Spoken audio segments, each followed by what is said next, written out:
Ladies and gentlemen, coming to the stage is MIKEKINGBIZ, the voice of RVA business media. At MIKEKINGBIZ, we celebrate the idea that business makes society better. On behalf of the whole MIKEKINGBIZ ecosystem, we say a big thank you. You go there, you rode a bus to go to the, did y'all go together or? We get there all individually for check-in. Okay, so then you get check-in. When did you realize, okay, this is a little bit more than I thought it was going to be? Right after check-in, where you dump out your sea bag and they check all your stuff and you're sitting there at parade rest or attention and you're just like, wow, I'm literally just standing here until they tell me to leave. Yeah, that is true. So, you know, and it wasn't a suggestion to stand there. Oh, not at all. There wasn't. They didn't suggest, you guys can just hang out here if you want. And then, you know, if you get tired, you can go over there and sit down. And no, none of that. Okay, so how long, so you're there for 9 days. Yes, sir. The first time you go to bed because you're dead tired when you go. So what happens when the morning when they wake you up? Let me find out what happens. So there's one of two types of petty officers. Okay. There's one which is really nice who does like the slow wake up. Come on, y'all, get this thing. Come on, reveille, get up. And then you have the other type, which is slam doors open, good morning, and everybody just wakes up. And that's an interesting experience. Yes, it is. Which did you like better? The, hey, wake up, or the other, get up, get up? I prefer when they just run down the hall and just yell reveille just when you waking up. It's surprisingly exciting. Like, it gets your blood pumping for sure. It gets your blood pumping, that's true. At 5, I think? Okay. Yeah, 5 a.m.? Yeah, that's, in the military people call it Old Dark 30. Oh, exactly. And then somebody may say, what time is Old Dark 30? We ain't exactly sure, but it's pitch black outside. And we're going to be out here for a while till the sun comes up. Okay, so let's talk about the food. I know they had like chefs and catered chefs and all that. You could eat as long as you want, right? No. No, didn't work like that. Man, it's traumatizing. Okay, so how was the food? Was the food good? Yes. Yes, the food was good. Definitely. Really? Yes. Yeah. Times have changed. Or maybe you were just starving. Possibly that, but... I think it's a mixture. It was a mixture. So you go to boot camp, the food is good, but you're starving. Not really. Personally, for me, I don't really get that hungry when it comes to trainings. So. But you can look at the guys and know they were hurting. Oh, absolutely. They were hurting. They were hurting. Okay, 9 days of boot camp. When did you realize, okay, I got this thing. I can do this. Day 3. Yeah, day 2 or 3 for me. Day 2 or 3. What was it before you realized that they couldn't kill you? Was it stressful? It was really stressful. It was very stressful, yeah. So ladies and gentlemen, one of the things about military people, we all got big war stories. Like, so I had this drill instructor in basic. She was your size. I mean, exactly. And so I lived in a 2-man room. I got lucky. And then the roomie, he washed out. He couldn't take it, so he went back home. So I'm in a room by myself, and I don't like this. So one time something happened. We were doing a GI party. Things weren't going well. They threw and I lived on the 3rd floor. They threw all of our boots out the window. Wow. And made us go get them, one at a time. One boot at a time. Now, all of the boots look exactly the same. You just have your name, and they're just screaming at you the whole time. And that was at first. And then all of a sudden, after some days, you get it. Mm-hmm. When you graduated boot camp, what was that feeling like? Relief. Oh, okay, so who was there when you graduated boot camp? Your family was there? Yes. Everybody's all happy, smiling. Everybody was happy? Yes. Yeah. Okay. What was it like for you guys? Relief. Definitely.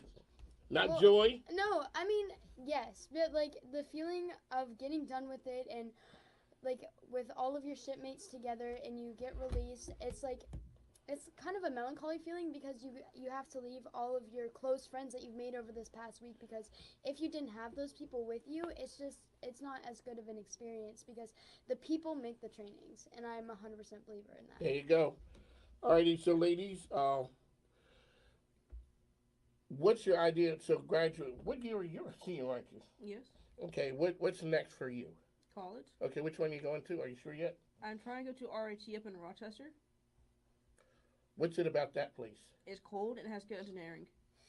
It has what? Good engineering. Oh, that's I forgot. You're one of those folks. You're from down here? I'm from New York. Okay, that's right. So the going to the cold doesn't bother you? No. Okay. Alrighty. And so what's next for you? I plan to apply to Virginia Tech with the Corps Cadets program, and I plan to major in biochemistry and a pre-med. All rocking the uniforms. Yes, sir. All right, ladies, it has been a pleasure to have you. Thank you very much. This has been a good time.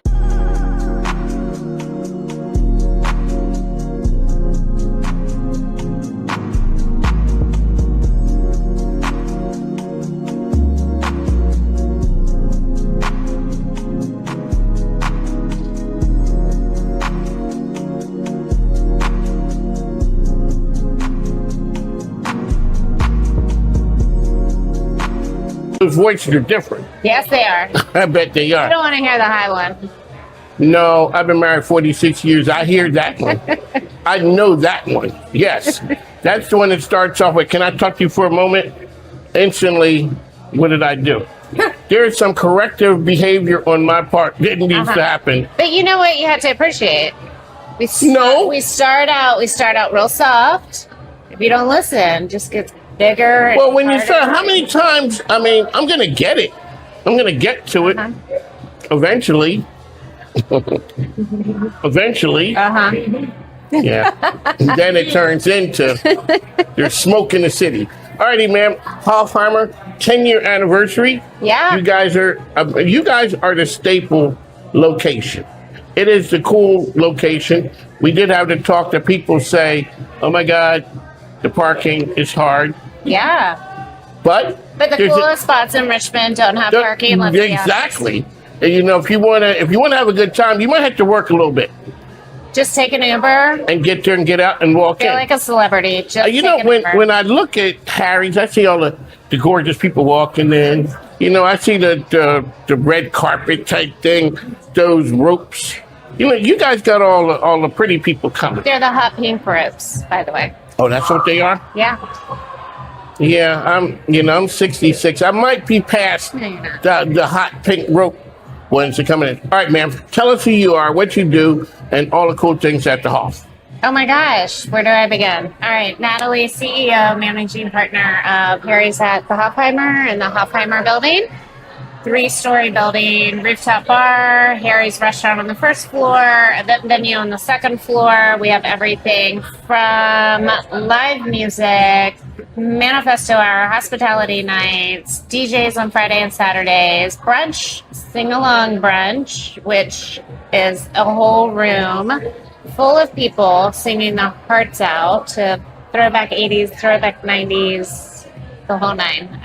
It doesn't just stop there. It goes on and on. It's magical. And so, you know, when you come up the stairs and then you see the room, the one that gets me every time are the hardwood floors. I mean, the floors are just, maybe I'm just old. They're old. Yeah, but it's just something that stands out that makes it. You know, But the building is 98 and it years has old. that kind of cool feel to it. So when I get up there, you get to the top of the stairs and you see the floors are shiny. It just looks. Are they? I'm nostalgic, but they do. See, you may look because you see it I know. all the time, but you know when a person comes and they've never been there before, you see the look of like, wow. Well, it's a historic property. It's amazing. Yeah. It is. It's amazing. It's not just amazing. It's unique and different, and there's nothing like it. Do you know that the Hofheimer building was the first building in Scott's Addition, and everything around it was nothing but fields? And that thing, where it's kind of stuck between like a 7-Eleven and a huge apartment complex now, it was the only thing in Scott's Addition surrounded by fields. Can you imagine that when you look at it? That's crazy. 98 years ago? I came here in 2014, and it was like a 360 view that you could see. Yeah. And then the building came next door, and like, well, I guess we ain't looking in that direction anymore. But it's nice. It does cover up the sun, and so it drops 10 degrees as soon as the sun goes over that building, which is really nice for our guests. So thank you so much, Soda Flats, for your contribution to the cooler temperatures in the afternoon. There was a time when I got here, Scott's Addition was the place people couldn't wait to get out of. Now, You can't get in here. You cannot get Scott's Well, Edition. I guess you haven't been there on Friday or Saturday night at around 11. I came from a college town, so shout out to Penn State and Happy Valley. That's what Scott's Edition is. This is a college town right here. People just walking and they're not walking in a straight line. Well, we have a line down to Arthur Ashe Boulevard at 11 o'clock on Friday and Saturday. That's young people stuff. Well, no, I'm not there either. They're telling you. The books are showing you what the activity is. I was one of yours. I was like, wow, congratulations. I'm going to be there this Friday. I'll see it for myself. But yes, I hear about it. Okay. But yeah, no, I'm too old for that too. Yeah, I got some miles on me. I tell people when me and my wife are out, we're keeping the streets safe until 7. Yeah. After 7, those mean streets. I don't know what goes on out there, but report back and let me know. Yeah, exactly. Report back at 7 o'clock. But what we do have is live music for the older generation like me and you. Wednesday, Thursday, and Friday nights on the rooftop or wherever. Wherever in the building we decide. If it's too hot, we'll put them downstairs. Because you have the ability to put people in different locations and have different experiences. The experience on the rooftop is different than when you come down a floor. So that's the whole thing. So you can go to the Hofheimer building, you can eat, you can have drinks. But people want more than that, right? They want live music, they want to dance, they want to paint. You can paint on Tuesday nights. You can do all sorts of things, but it's about an experience. And do people like to eat and drink and have an experience? Yes. So you can have an experience every single day of the week, except for Mondays, because we're really tired. Because the weekends are really long. And we just want to rest on Mondays. We had a conversation before that there were times that you had to come in, and let people know, okay, people started having a good time with the music.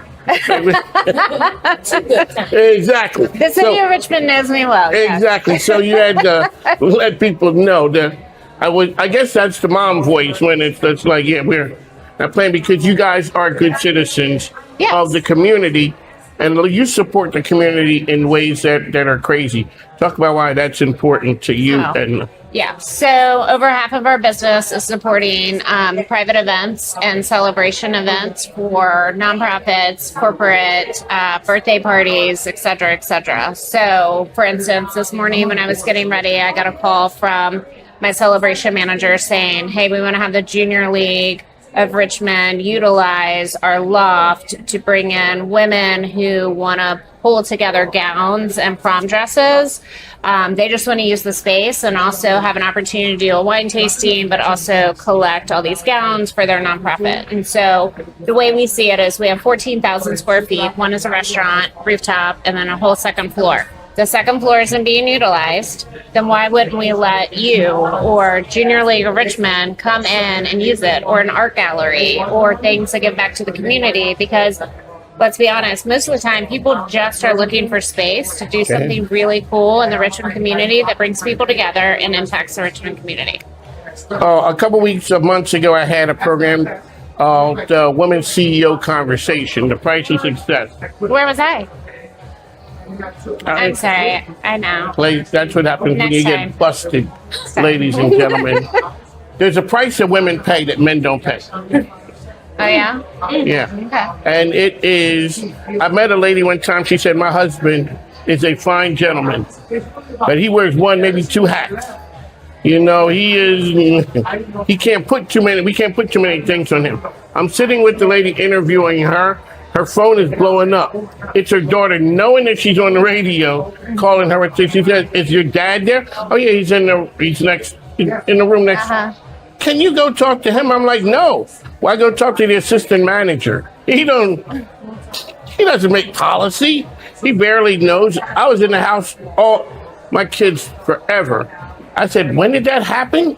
Like, where was I? You were there?" I'm like, all that went on. And what is the price of success for the woman who has to be out there? I mean, you got to go do to put on the hard hat when you're dealing with men. Well, we just suck it up and we hire good people. You got people here. These two gals sitting across from me.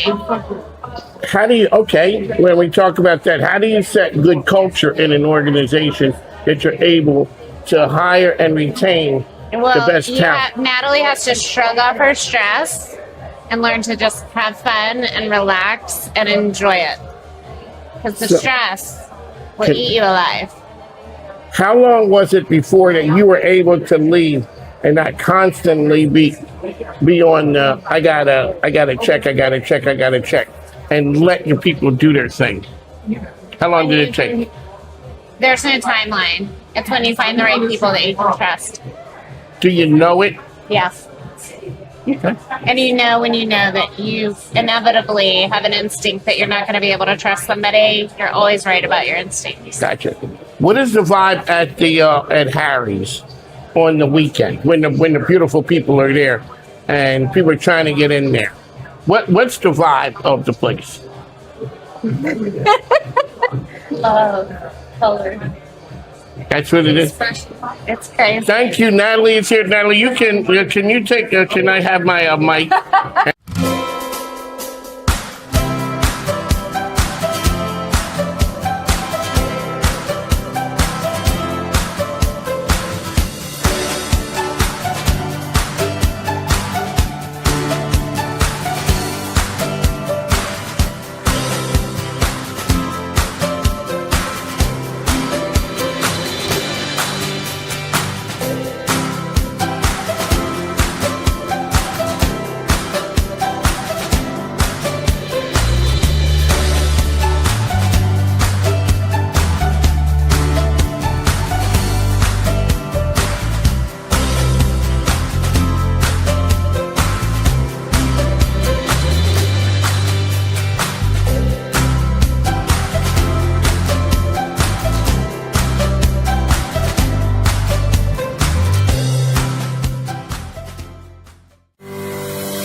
This is Petersburg today. This is Petersburg getting together as a family and making sure our residents are taken care of.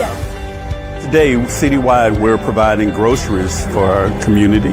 The reason behind the food distribution is all of these cuts in food stamps, so we have to make sure that our community is fed and fed well.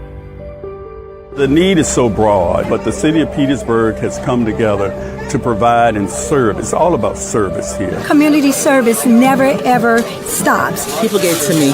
All right. It was once where I had nothing, and people poured to me. So I like to give back to others. It makes other people feel good. It makes us feel good. You know, everybody needs some help at some period of time. This will occur once a month for the next 6 months, every first Monday of the month, and then in mid-month, we will serve our own senior communities, which are 5 individual facilities. Everybody need a hand up, not a hand down, but a hand up, and we're here to lend a hand up.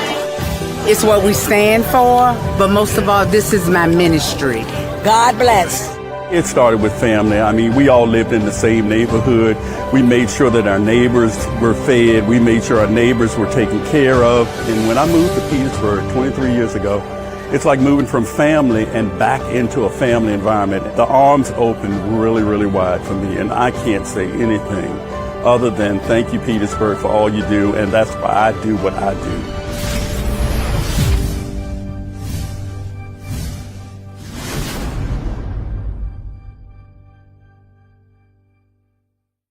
Ladies and gentlemen, coming to the stage is MIKEKINGBIZ, the voice of RVA business media. At MIKEKINGBIZ, we celebrate the idea that business makes society better.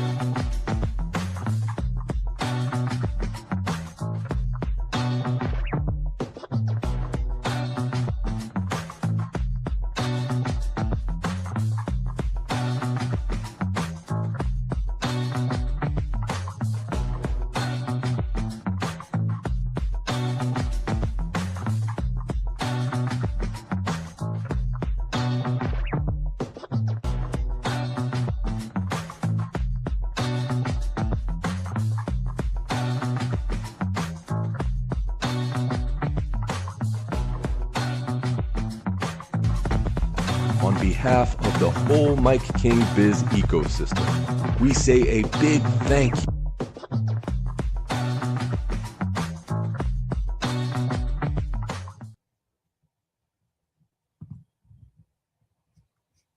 All right, welcome back to the podcast, folks. This is a fun one. After 24 years of marriage and a house full of girls, when a lady looks up and speaks with authority and says, stand up, I just do it, y'all. So I know I'm not the only one. This one turns out to be exactly what I needed, all right? So today we're talking with Pollyanna about what happens when the right person shows up in the right room at the right time, and also why trust, presence, and real connections still beat fake networking any day of the week. All right, so welcome to the show, Pollyanna. How are you?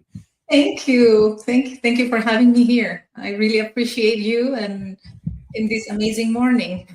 Okay, my pleasure. And we have my version is funny, right? So, you know, yes, we all have our perspectives. So it's fun every time we talk about this, and I wanted to bring it out to the world here. So let's get going. So you went to Podfest, right? Yes. What was it that drew you to Podfest? Was that your first time? Why did you go? Yeah, it was my first time. I had just launched my first episode of my podcast that week, and it all started in I think September when I went to VidFest in Atlanta, and that's when I realized, hey, like podcasting would be a really great thing for me to build authority so that I can promote my institute, and I decided I'm just going ahead and do it. And then Podfest happened, and I'm like, well, I'm going to go there and meet other podcasters, get to know more about this industry because everything was new to me. And that's where I was. I was just there absorbing information, getting to know people. And I just love interacting with other fellow human beings and I love the environment in Podfest because there's so many creatives. Oh, yeah. It is amazing. So here's what I want the folks out there to know. When you build trusted relationships that lead to profitability, right? Lead to visibility, warm introductions, collaborations, you can't do by just sending out cold DMs, right? You go meet people virtually. We went and met in person. So here's what I want to ask you a few questions, but I want to set the stage.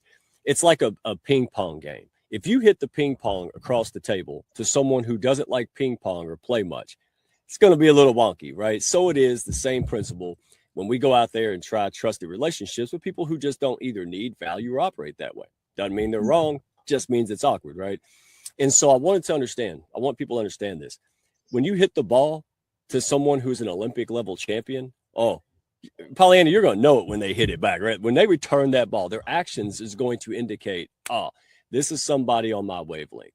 So on that premise, what made you turn around? So I came to support Nathan, and I'll talk about this a little bit later in the previous episodes too.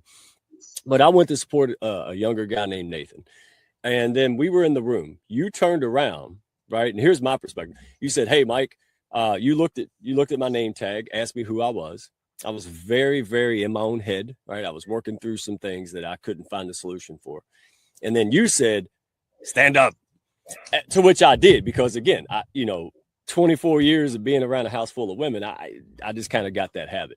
So what made you turn around and engage with me in that moment?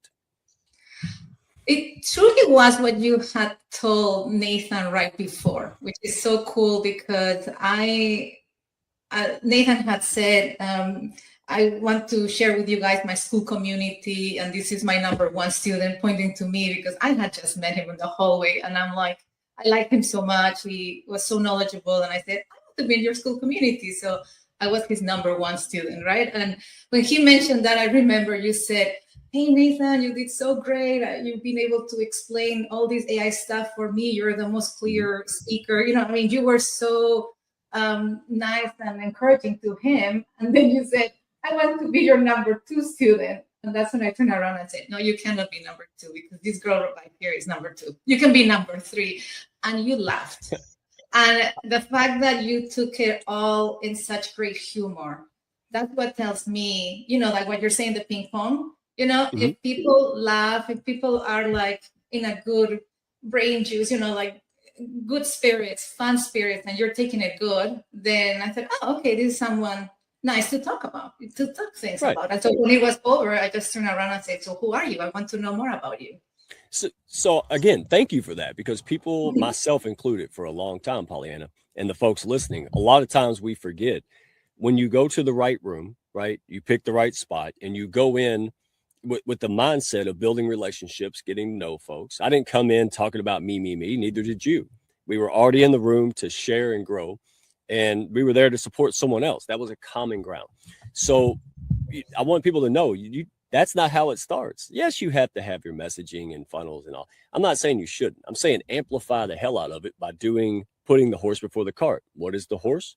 Trusted relationships, going out there and just trying to find other birds of a feather. And that's how we connected. So what did you see in me that made you turn around and say, stand up and walk me through that 5-minute NLP tactic that actually worked and was a blessing in the moment? I was so in my own head, and you saw that. What made you see that and say that? Well, when I asked you, so who are you? I have no idea who you were, right? We had not seen each other in Podfest. I think it was the last day, right? I think so, yeah. Last day. Yeah, it was the last day. And when I asked you, so what do you do? And you started talking, rambling. And I was like, what is he saying? I could not even understand what you were saying. And I was like, stop. So unprepared, yeah. So that's why I said, okay, stand up. Do you have a goal that you want to accomplish, but you know how to do it, but you haven't been able to do it yet, right? I mean, I was trying to give some clarity to this conversation because the way you were talking, you were confusing me. And so I was like, wait, and that's what I loved about you, that you actually stood up and you played along. Many people will be like, whoa, what are you doing, lady, right? And I was not, I went with the flow there because I love what you said about the ping pong. I said something, you came, and the result that you got was because you really have a beginner's mind. You're very coachable. You really want to absorb the knowledge, and you are open-minded to some strange woman that's telling you, okay, imagine this. What did you see here? Where do you see it? And you were playing. And I see it as a play, a game. We were ping-ponging here. If you had put the brakes at any moment, we wouldn't have gotten to where we went. Like, you didn't pay me for a session. I didn't make you do this. It was just a nice conversation, right? And that's what it was. It goes right back to what we said in the previous month, right? In this episode, that the Costco method, the sample table method. What impressed me about you is that you were going around looking to build relationships and finding a legit opportunity to bring value. I saw you do this to someone else. You walked up, struck up a conversation. Next thing I know, I come back down the hallway and you're doing the same thing with someone else. And not that you do it to everyone, but think about it. Like I always say, when Gotham City puts out Batman symbol, who are they trying to attract? Not a trick question. Like Batman. And that was the mentality. And that was the Olympic level ping pong player that I saw in you. I said, wow, this is someone who understands how to generate value and curiosity in the most natural way. Because did everybody engage with you the same as I did and Nathan did? Or did you didn't go forcing this on everyone, did you? No. Yeah, you just did you. You were the first one I did it. It was the last day. I went there to observe, watch, and everything. And because of you being so open-minded, it made me feel also comfortable sharing these gifts. And so the next time is this guy, hey, I saw you doing that to Mike. Can you help me? Of course. And then after that, another person, hey, I just saw you doing this. Can you help me? Of course. And that day, I think I worked with 3 or 4 people. I was exhausted and drained, but once you're in that role, it just happens. And then people approach. And when they approach and they want something, of course I'm going to give it, right? Because I have a talent, I have a gift, I want to share it.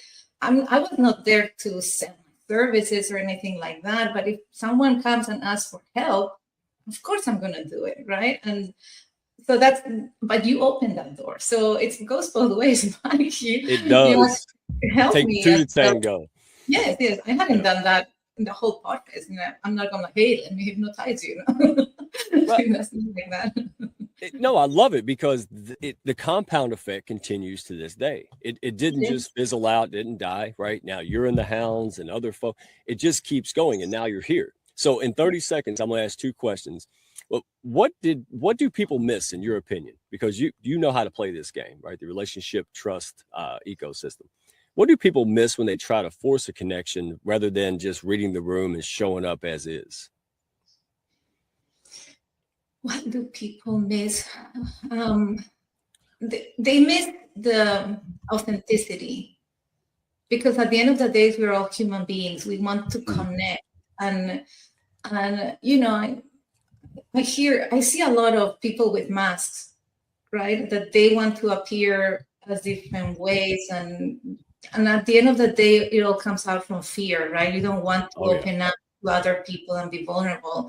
I mean, that's something that I've struggled with, right? Because you don't want to open up to everybody. And so learning how to and when to open up and be vulnerable to other people, that's also a skill. That's something that we have to learn, and we learn it by trial and error, making mistakes, getting into the wrong situations. Yeah. But and then, you know, people try to protect that. They want to appear in a certain way that maybe, you know, portrays them in whatever field, the way they think they are, but then you lose that authenticity. It is a balance, right? Of being able to learning how to open yourself up and also being able to trust. And then sometimes it's like, you know, I'm just going to trust. And so when I work with you, I was just me. And I don't know what it was, maybe because you laughed when I told you, hey, you're going to be number 3, and you took it so good. And sometimes it's that vibe, and that's what allowed me to open and give you all that. Yeah. And I don't know exactly how it happened or not, but that's when, and I felt that was a strong connection, Mike, you know. So I find that with you, I have found a friend, basically. So that's what it is. Yeah, thank you for sharing that. And it's like throwing a fish back in water. You don't have to teach it to fish. You just got to put it in the right environment around other fish, right? That's the same thing. So I got about 20 seconds. I want you to share with the people, because folks, before we're business people, we're just people, right? And the more technology and things happen, and, you know, we don't know what's real, what's not AI generated. You're not alone. If you're sensing that craving, that belonging, and that trust factor, and those relationships that move business forward faster, then hey, you're not alone. So close this out. What would you tell somebody walking into a room? They're nervous, they're unsure, they may be overthinking everything, right? With or without a camo hat. What simple advice would you give them if they're on that kind of nerves? If oh my gosh, it's a little nerve wracking. Pause. Take a deep breath in. Pause. Come back to whoever you want to really be, right? And then just go and associate with that good feeling of who you want to be. Or maybe remember a time where you were calm, like really calm, and then just go back there and just bring that in you. And then walk in the room like you own the room. Like, you know, occupy the space where you are. Actually, I learned this from my dog, actually. Like you own the room. Like you own the room. That perfect. You own the space that you are feeling. You know, this is where we are. You know, we have a part in this universe, right? And we are part of it. And where we are, it's where we should be at this moment. And just be yourself as much as you can. Of course, it takes practice, but you know, it starts with one day. And today, maybe you are a minute into it, and then you're like freaking out. But then next time, you might be 5 minutes. You know, because the more you practice, the better you're gonna get. You know, hey, thank you for being bold. Thank you for aligning and the experience at PodFest and saying yes as this relationship unfolded. You're a blessing. Love having you in the Hounds. And remember, folks, just go pull out them kindergarten skills. Dust that shit off. Go out there and make a friend. You'll be amazed. All right. We'll continue to pick up the conversation. Pollyanna, you're amazing. We'll catch you on the next one, folks. Have a good one. Bye. Thank you. Close your eyes, let whispers unfold, a story untold, magic astounds. Lost in wonder, let your mind soar, where dreams take flight. This is the night that 10 years, 15, 20 years, you're going to be looking back and saying, I was here. There's an inflection point happening in technology. We get to lead it, and we get to lead it right here in Richmond. We must prepare existing worker, students, and communities to be able to use AI so that no one is left behind. The real story isn't AI itself. The real story is what AI makes possible. AI is the new keyboard. It's the new mouse. It's not the answer, it's the instrument. And the more people we hand that instrument to, the more possibilities we turn into realities. People want to be together when you're making a difference. How can we make Richmond, make the region, and in part, all of Virginia, the most AI ready? A lot of people ask me, do we just want to be the Silicon Valley of the East Coast? The quote everybody keeps on having me re-ask is no. My mission is for Silicon Valley to be the Richmond of the West Coast.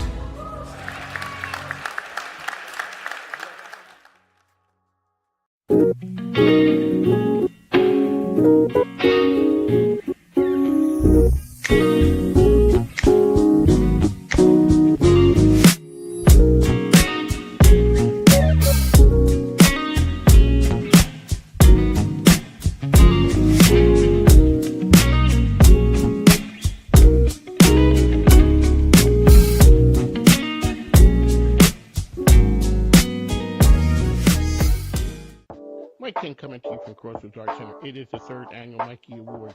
This is an amazing night we had here. We are honoring 8 individuals who are doing some amazing things in the community. It is a celebration of business in the RV area.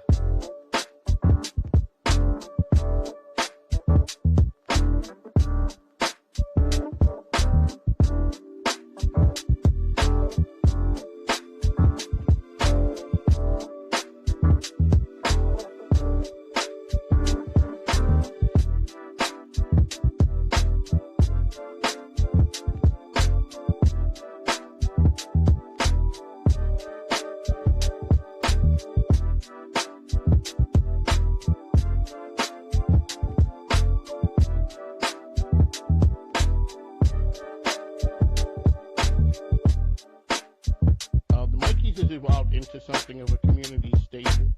The great thing about the 3rd annual Mikey Awards is it's an evolution.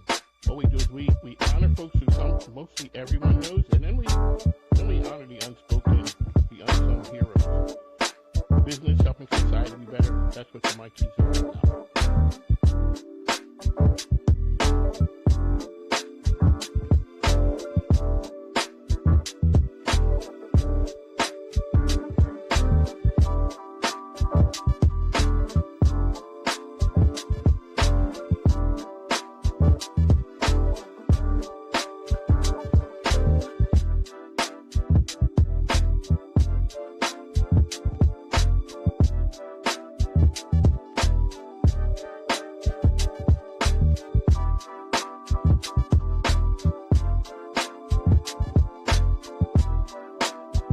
Like to say thank everyone for supporting me. MIKEKINGBIZ, I'm out.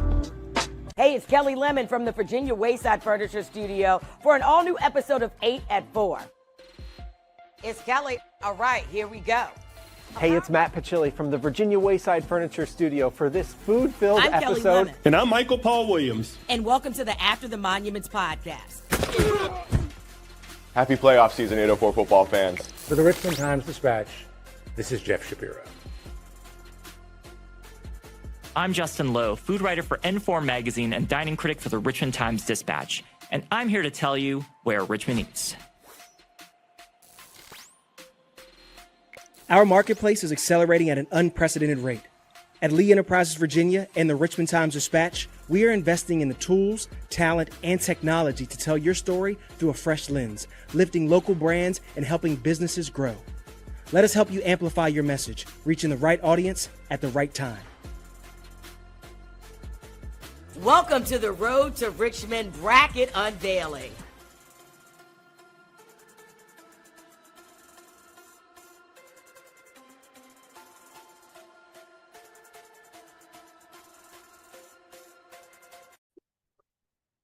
All right, ladies and gentlemen, welcome back to On the Mike, the premier business radio program. I'm your host, Mike King.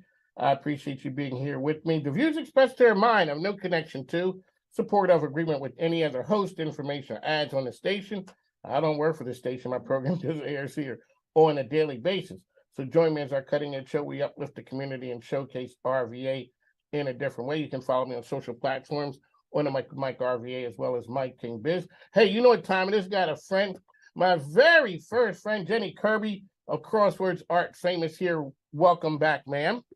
Thank you, Mike. Alrighty, so you are here really quickly. Let's get the elevator pitch for Crossroads. So Crossroads Art Center, we are in our 20th year. We represent over 250 local artists, and we sell their artwork, and we sell a lot of their art. Right, and for people, how many square feet do you guys have? We have 25,000 square feet. So for people who don't know what that means, that's just big. That's a lot. Big. That's a grocery store supermarket. big. That's grocery store big. There we go. Alrighty, so clearly you do not roll solo. You know some cool people. You go to all of the cool events, the hoity-toities, and all of those things right there. So who'd you bring with you today? I brought Faithee. Well, Faithee Naval, and she is one of my artists, but she also is at the Black History Museum of Art and Culture in Richmond, Virginia as well. that place is pretty cool. It is very It's straight up cool. I It's- mean, yes, yes. it is. Yeah. So you know the history of the building? It was built in 1895 as the Lee Street Armory, and it was built to accommodate the 1st Battalion of the Black Militia. So it was the first known armory building built for Blacks in America. That's why you come here, Jenni. Thank you. That's why I bring the lady. Thank you. That's the difference. So being from up north, there's history, but you know, you're not tied to history like it is when you come down south. Well, you know, Virginia is just all about history, and Black history is America's history, and we really need to get those stories out. And so we at the Black History Museum and Cultural Center of Virginia, we have so many stories that inspire. We have stories that are untold and undertold and even forgotten. So we do hope that your listeners will buy some art and also come to the Black History Museum and Cultural Center of Virginia. Alrighty, Jenni, we are here talking about the venture that you have, the Black History Month. Okay, explain what it is. Okay, so we are in January opening a show for Black History Month. Okay. So it'll run through February, and it is exploring or honoring, celebrating Black History Month through art. So Faithee is one of the artists. She's actually going to be one of my premier artists on the postcard and all the press releases and all that good stuff with one of her pieces of art. And we're just getting the word out about the call for entries that goes until the 19th of December. Alrighty. And so as I'm riding down the street minding my business, I see a license plate and it says Mosaic. Clearly, that's Jenni. I know it is. I know how she rocks. So, Bam, what is your specialty? Oh, mine. Mhm. Oh, yes, we know Jenny's is mosaic. We know it. That's what her license plate says. So I do mainly acrylic on canvas, but I also do wearable art. I'm wearing a pair of my leopard pants that I painted today. So I have about 4 areas that I paint. I paint florals and cityscapes. I paint abstract, and I've been doing a lot of folk artish figures. So when you start, you were always that kid who was drawing. That was you? I actually Shocking. my Shocking. my mother was a teacher. So starting around 4th grade, she had me doing her bulletin boards, and that's when we kind of found out that You had draw. something there. Yeah, I had something. So, but I have never had a real art class other than the requisite high school art class. Okay, so when you start, like Jenni, your thing is mosaic. What was your thing? And when you get your thing, how do you go from cityscape to pants? So, and the reason I say that is because creators are different. Yeah. Creators are, and so my youngest son is a creative, and that was everything from dancing to calligraphy. You know, it's a different type. Yeah, so I'm a creative. I used to craft. I used to do floral designs and centerpieces for different organizations. So I just have I create food. Like I'll never use a recipe. I use it only for the, fundamentals of what has to go in. And then I always tweak it or, move it around. So yeah, I'm just a creative. So what happened was exactly. I started painting really for my sister. I had to stay with her one summer in DC when I was at Howard. And to just thank her, I did a painting. Oh, shout out to, she spent a lot of time up on Georgia Avenue. Oh, yeah. Oh, yeah. That McDonald's there. Yes. Late at night. Let me tell you. Yeah, a whole bunch. Yeah. Yeah, I wound up staying in DC 15 years, so I really know DC. I grew up in DC. I really call that my second home because that's where I really, became an adult in Washington. But remember back in, I'm sorry. You remember back in the day they had like Colgates and yeah. Oh my God. So Jenny, these were the clubs. So these were the clubs right down by the water, and everybody who was anybody who wanted to be somebody were at those clubs. The Gangplank. Oh yeah, Phillips was down there. Yeah, but it was such a funny thing because you'd show up and it'd be everybody, and then the next week you go and it was nobody because the crowd had just shifted to the next place. It was different because everybody came from. So it's like what Richmond has turned into now. When I came here in 2014, baby, I'm not from here, and now it seems like I've been here forever because people who came here 2019, 2020, it came after the pandemic. So the town seems to be changing, but it still is an artsy town. This town is why do you guys think it's so much of a creative? ECU, the VMFA, and just the creativity that just comes, I think, from living where water runs through it as well. I think you get creativity from being outside, and got a lot of great outdoor spaces. So I think it comes from a lot of different places. So Faithee, when you finish with a piece, is it done then? Or are you always tweaking it, messing with it, going back and eyeballing it again? Some of both. So I will work on a piece, and I really like to take pictures of the evolution of a piece. So I'll start with just the background, take a picture of that, and then bring in another thing. And I will start with something and it'll end up totally different, even while I'm actively in it. Then there are some people, and then I always say, I let the canvas tell me when it's done. And it's so funny because I can be looking at the canvas, but when I take a photograph of it and look at it from a photograph, I'll say, oh no, that perspective is off. I've got to, change that line or do something a little differently. And then I'll leave some pieces, and I've had pieces for 3 or 4 years, and they didn't sell, or they didn't do anything in my house. They didn't do anything for me. I completely turn it around. The next thing you know, I've got a great big winner. Do you, you're a teacher, correct? I'm a retired teacher. So shout out to Linda Bazuzzi. Like, what is it? What with you guys with teachers and creative artists and stuff like that? It's in their blood, and they just can't get it out. They can leave teaching, but they still can't. They got to be in the art scene though. They're still teaching. But it's different. Do you work with multiple pieces at the same time?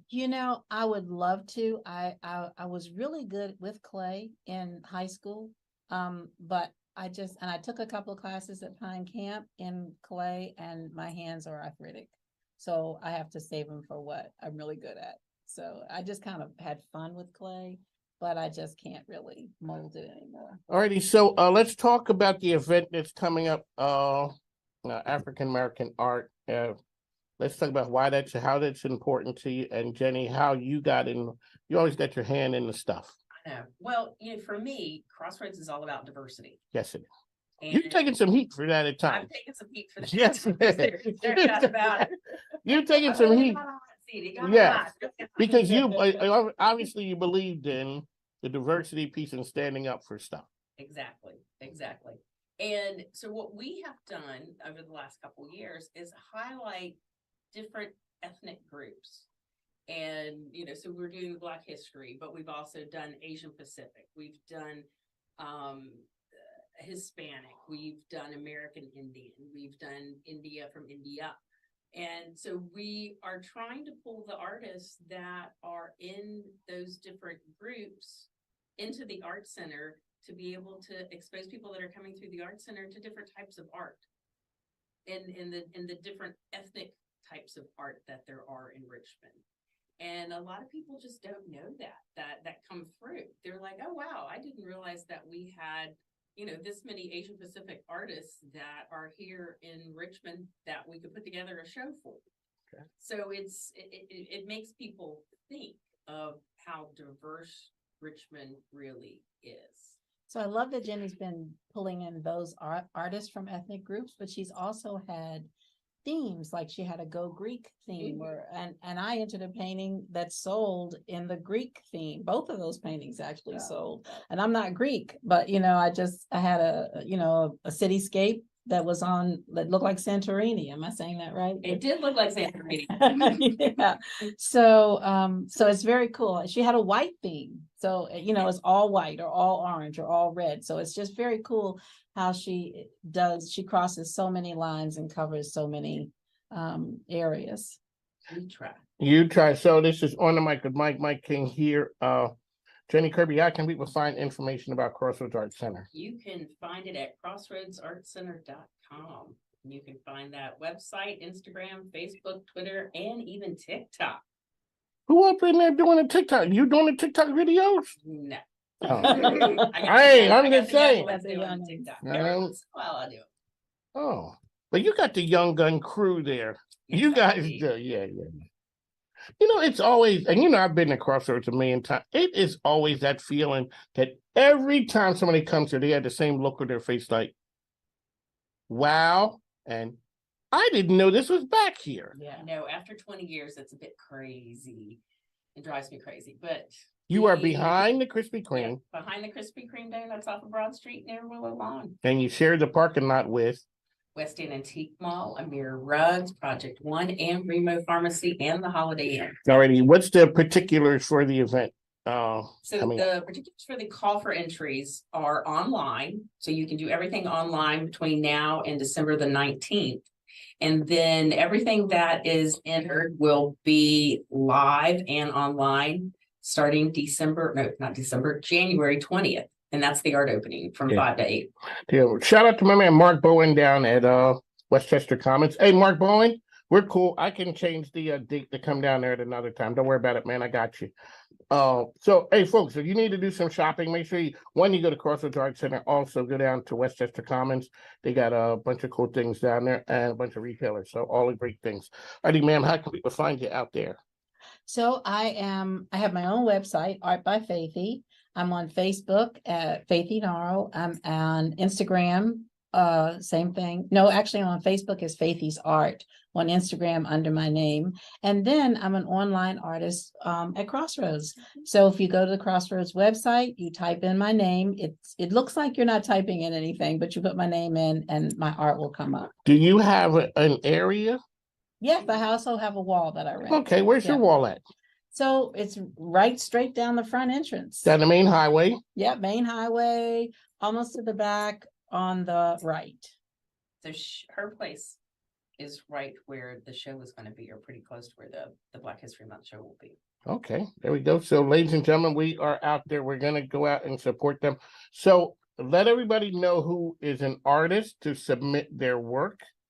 It is a great platform that's out there. Alrighty, ma'am, what's going on at the Black History Museum? What you got going? We were celebrating our 40th anniversary. The Black History Museum was the brainchild of Carol Anderson in 1981. It took him about 10 years to amass a collection enough to open. We opened in 1991. And so our 40th anniversary is called Forging Freedom, Justice, and Equality. So that will run through the spring, April-ish. We always have our permanent exhibition with our touchscreen technology. That is cool. I love that. Tells you really deep stories. Yeah. Yeah. And so we start with emancipation, and then we go through the civil rights movement, and we have a timeline of Black history facts. Is there a thing when you see the wow factor that gets people, that gets them every time? All right, what is it? It's the timeline. I know it.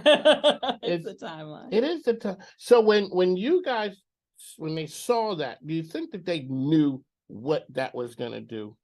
You visitors? Yeah. No, they don't. I just tell them, touch the screen. The blue dots will tell you Virginia stories. The white dots will tell you stories from the nation and the world. And then the next thing I know, they're still there a half hour later, touching dots. Just amazed at all the information that's there.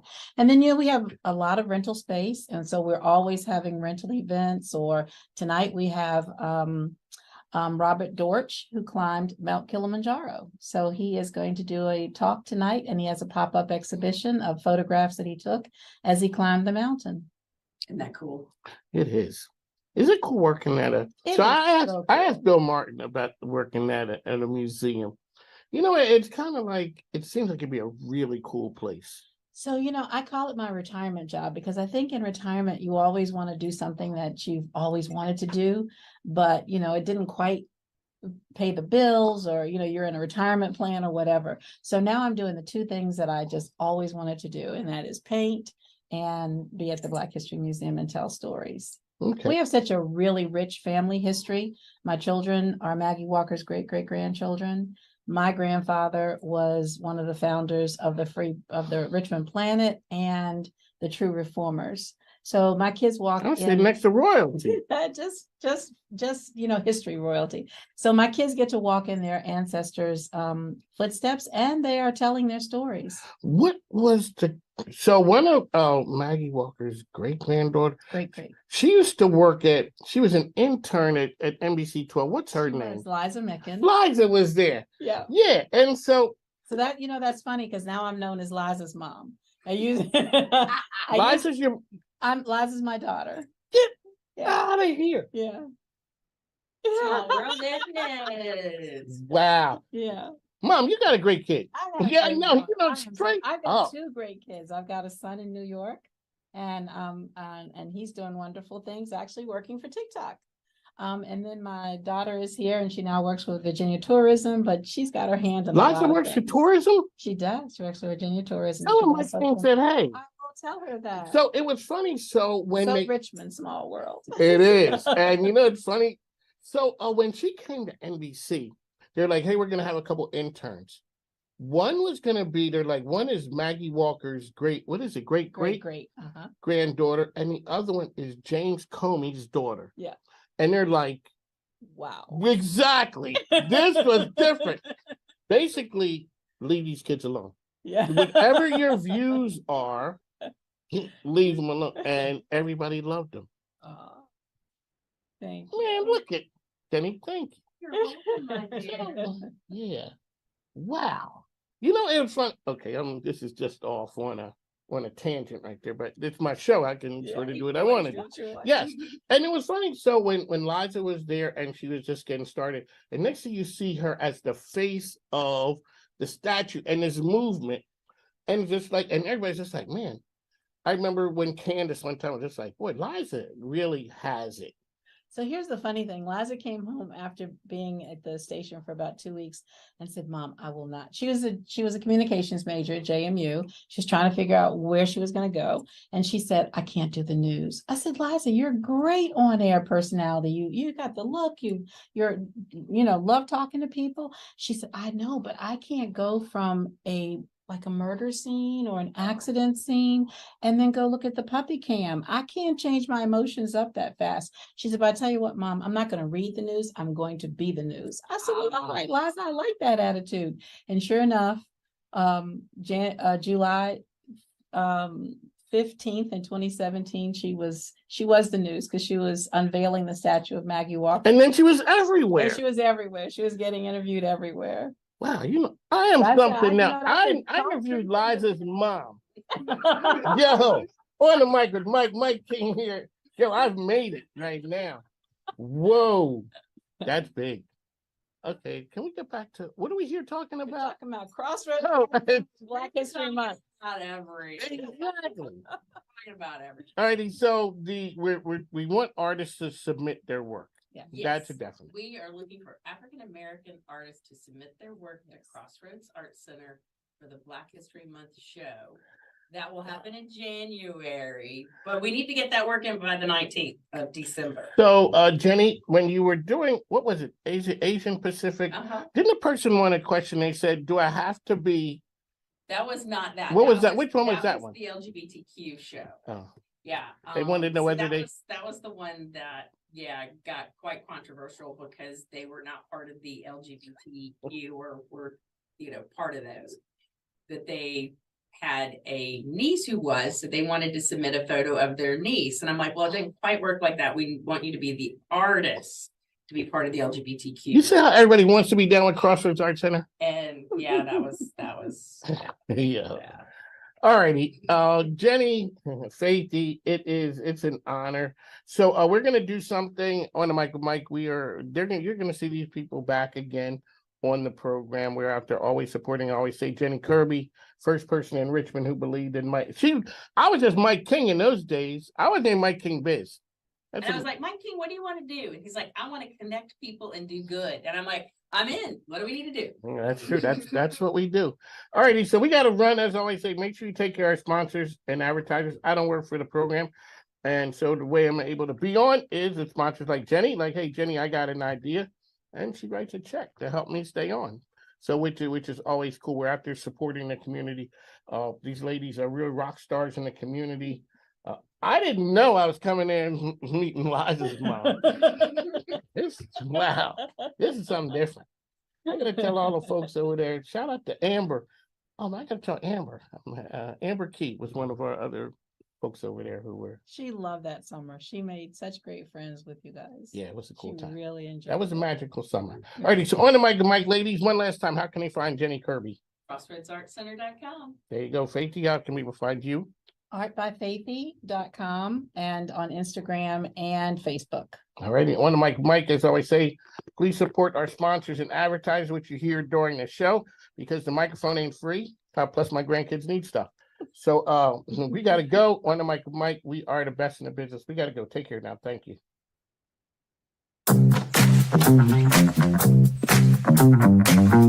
Are we really doing this? It's your call. Call Federal Credit Union, your best